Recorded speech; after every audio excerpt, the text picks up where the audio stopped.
আসসালামু আলাইকুম। সহজভাবে ইফতারিতে তৈরি করে নেওয়ার মতো সহজ কিছু রেসিপি শেয়ার করব। বেঙ্গলি স্টাইলে আজকের ইফতারের আইটেমগুলো আমি সাজিয়েছি।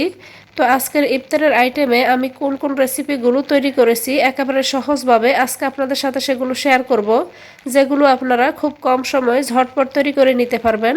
প্রথমে আমি একটি ড্রিঙ্কস তৈরি করব। তার জন্য এখানে আমি তোকমা দানা নিয়ে নিচ্ছি। তোকমা দানাগুলোকে আমি আগে থেকে ভিজিয়ে রেখেছিলাম। এবার দিয়ে দিচ্ছি মিক্সড ফ্রুট সিরাপ। সিরাপটা খুব সহজেই কিন্তু আপনারা সুপার শপে কিনতে পেয়ে যাবেন।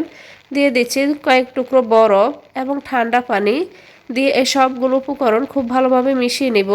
এখানে আমি যে ফ্রুট সিরাপটা নিয়েছি সেটাতে যথেষ্ট পরিমাণ চিনির পরিমাণটা থাকে, সেই জন্য এখানে এক্সট্রা কোনো চিনি দেওয়ার প্রয়োজন নেই। তো এখানে আমি ড্রিঙ্কসটি তৈরি করে নিলাম। এবার এখানে নিয়ে নিচ্ছি 3টি খেজুর। এখানে আমি আজোয়া খেজুরটা নিয়েছি। এবার আমি এখানে নিয়ে নেব ডিম আলুর চপ। তো আমি ডিম আলুর চপটা কিভাবে তৈরি করেছি সেটি আপনাদের সাথে আমি শেয়ার করব। তো ভিডিওর শেষে আমি সেটি আপনাদের সাথে শেয়ার করব। এখানে আমি নিয়ে নিচ্ছি পেঁয়াজু। আজকের এই পেঁয়াজুগুলো আমি মসুরের ডাল দিয়ে তৈরি করেছি।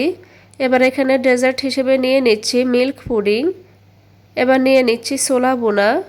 বাঙালি মানেই ইফতারের মধ্যে ছোলা বোনাটা অবশ্যই রাখে।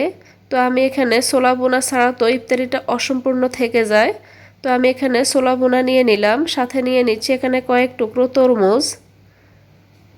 এবার নিয়ে নিব আমি আম। তো এখানে আমি মিষ্টি কয়েক টুকরো পাকা আম নিয়ে নিয়েছি। তার সাথে অ্যাড করছি একটি পাকা কলা। তো এই ছিল আমার আজকের ইফতারের আয়োজন। আজকের এই ইফতারের আইটেমগুলো আপনাদের কেমন লেগেছে অবশ্যই কমেন্ট করে জানাবেন। এখানে আমি ডিম আলুর চপের রেসিপিটি এখন আপনাদের শেয়ার করব। আর এখানে ছোলা ভুনার এবং পেঁয়াজুর রেসিপি আমার চ্যানেলে অনেক ধরনের অনেকগুলো রেসিপি শেয়ার করা আছে। আপনারা চাইলে আমার চ্যানেল থেকে গিয়ে সেই রেসিপিগুলো দেখে নিতে পারেন। এখানে ডিম আলুর চপ তৈরি করার জন্য প্রথমে আমি 2টি সিদ্ধ আলু এই গ্রেটার দিয়ে গ্রেট করে নিয়েছি। এবার আমি 2টি ডিম এভাবে গ্রেট করে নিব। তো আপনারা চাইলে কিন্তু কাঁটা চামচ দিয়েও কিন্তু এগুলোকে ম্যাশ করে এভাবে নিতে পারেন। সাথে এখানে দিয়ে দিব পেঁয়াজ বেরেস্তা। এবার দিয়ে দিব এখানে ধনিয়া পাতা কুচি, স্বাদ মতো লবণ, চিলি ফ্লেক্স বা চিলি পাউডার, হলুদ গুঁড়া, মাংসের মশলা এবং ভাজা জিরার গুঁড়া। সবগুলো মশলাই আমি এখানে সামান্য পরিমাণ দিয়ে দিয়েছি। এবার এই সবগুলো উপকরণ খুব ভালোভাবে মিশিয়ে নিব। তো আমি একটি চামচ দিয়ে সবগুলো উপকরণ খুব ভালোভাবে মিশিয়ে আমি এগুলোকে চপের শেপ দিয়ে নিয়ে নিলাম। এবার এখানে আমি একটি ব্যাটার তৈরি করব। তার জন্য নিয়ে নিলাম এখানে বেসন, হলুদ গুঁড়া, মরিচ গুঁড়া, আদা বাটা, সামান্য একটু লবণ এবং রুম টেম্পারেচারে থাকা নর্মাল পানি দিয়ে এগুলোকে আমি খুব ভালোভাবে মিশিয়ে একটি ব্যাটার তৈরি করে নিব।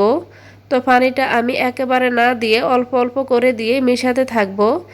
তো পানিটাকে আমি একেবারে না দিয়ে অল্প অল্প করে দিয়ে নিব, না হয় দেখা যাবে পানিটা কম বেশি পড়ে যাওয়ার সম্ভাবনা থাকবে। তো আমি এরকম ঘনত্বের একটি ব্যাটার তৈরি করে নিলাম।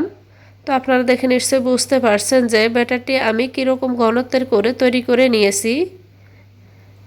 তো এই ডিম আলুর চপগুলোকে বেশিক্ষণ মুসমুসে রাখার জন্য আপনারা চাইলে এখানে 2 থেকে 3 টেবিল চামচের পরিমাণের মতো চালের গুঁড়া মেশাতে পারেন 1 কাপ বেসনের সাথে।